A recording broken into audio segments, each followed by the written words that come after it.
Please don't be embarrassed, it happens to everyone. Just sit and finish eating. She said it low enough that only he could hear, sliding the check smoothly off the table and into her apron pocket before he could reach for it. The man looked up, late 30s, tired in a way that had nothing to do with sleep, wearing a jacket that had once been good quality and was now just worn. His card had declined twice. The third time, the machine had made a sound she recognized, and she had simply moved before he could feel the full weight of the moment. His name was Mercer Ashby. He was 33 years old, and he was, on that particular Tuesday in March, the least visible version of himself he had ever been. Lyndon Calloway was 30, and she had worked the floor at Harlow's Diner on Prescott Street for 4 years. She knew the difference between people having a bad day and people having a bad season. Mercer was somewhere in the second category. She could see it in the way he'd studied the menu for a long time before ordering the second cheapest thing, in the way he drank his water slowly, in the way he sat with his shoulders carrying something invisible and heavy. She paid for his meal from her tips, $11.40. She didn't tell anyone. She brought him a slice of pie he hadn't ordered, left over from the afternoon, it'll just go to waste, and refilled his coffee twice without being asked. When he finally stood to leave, he paused at the edge of the table. "I'll come back and pay you," he said.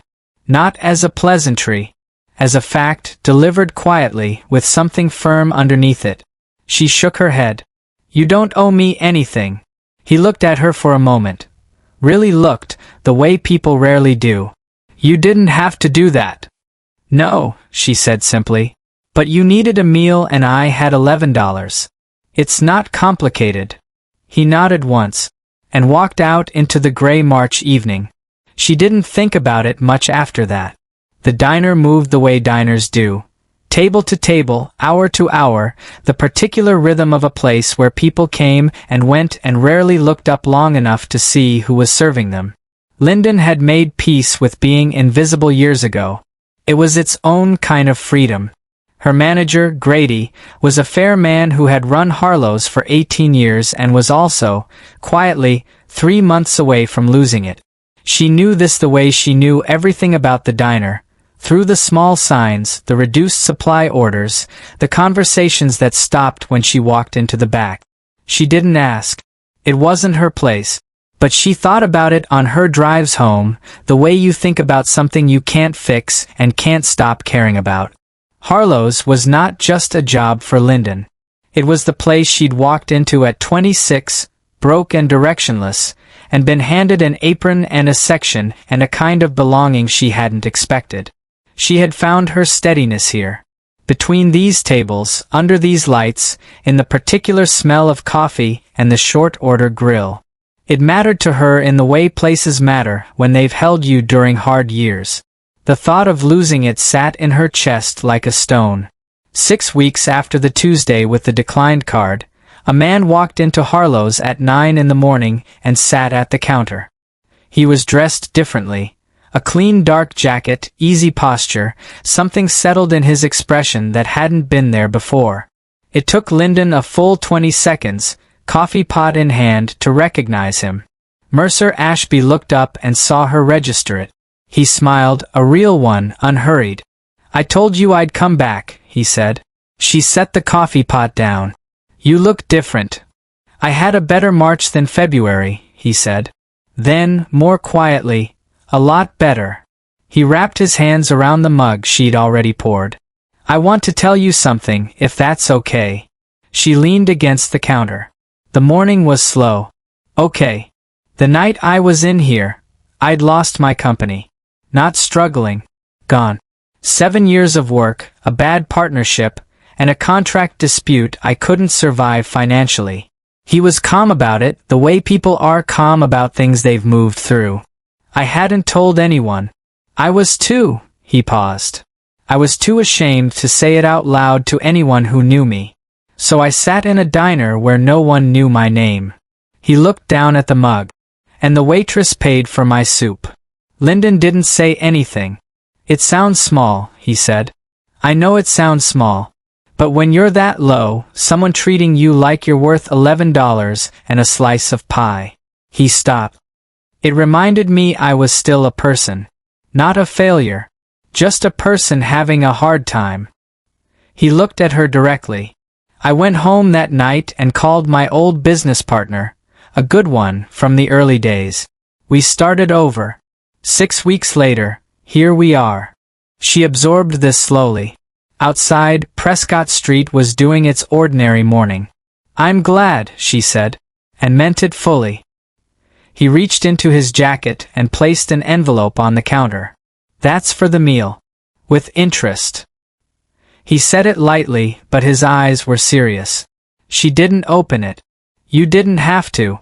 No, he said, echoing her own words back to her with a quiet deliberateness. But you needed to know your kindness mattered.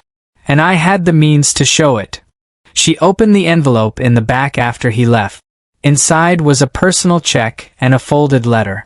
The check covered far more than $11.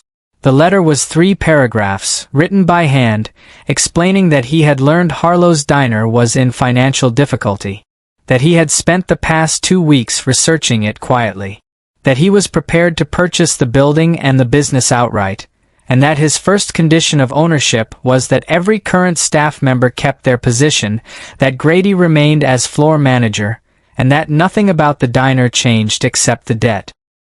His second condition was written in the last line of the letter, simply, that the person who paid for a stranger's meal in February be offered the role of general manager, if she wants it. She already knows how this place should feel. Lyndon sat in the back room for a long time. The grill was running. She could hear Grady calling out an order. The coffee machine hissed. All of it familiar, all of it hers in a way that had nothing to do with ownership and everything to do with care. She folded the letter, pressed it flat, and walked back out to the floor. A month later, on a quiet Wednesday morning, Mercer came in for coffee and found Lyndon behind the counter with a new apron. Same style, same diner, same Prescott Street light falling through the same windows. How's it feel? He asked. She poured his coffee without being asked, set it down in front of him, and said, with the particular warmth of someone who had come all the way around to where they were supposed to be, like it always felt. Like home. He wrapped his hands around the mug. Outside, the city moved through its ordinary morning. Inside, Harlow's held its warmth, the way it always had, the way it would go on doing, because one woman, on a gray Tuesday in March, had decided that a stranger's dignity was worth $11.40. The moral is unhurried and certain. Kindness given in small, private moments builds things larger than we can imagine. Lyndon didn't pay for that meal to be remembered. She paid because it was right. And in being right, quietly and without audience, she set something in motion that came back to her, not as reward, but as the natural return of warmth given freely into the world. Give it anyway. It always finds its way home.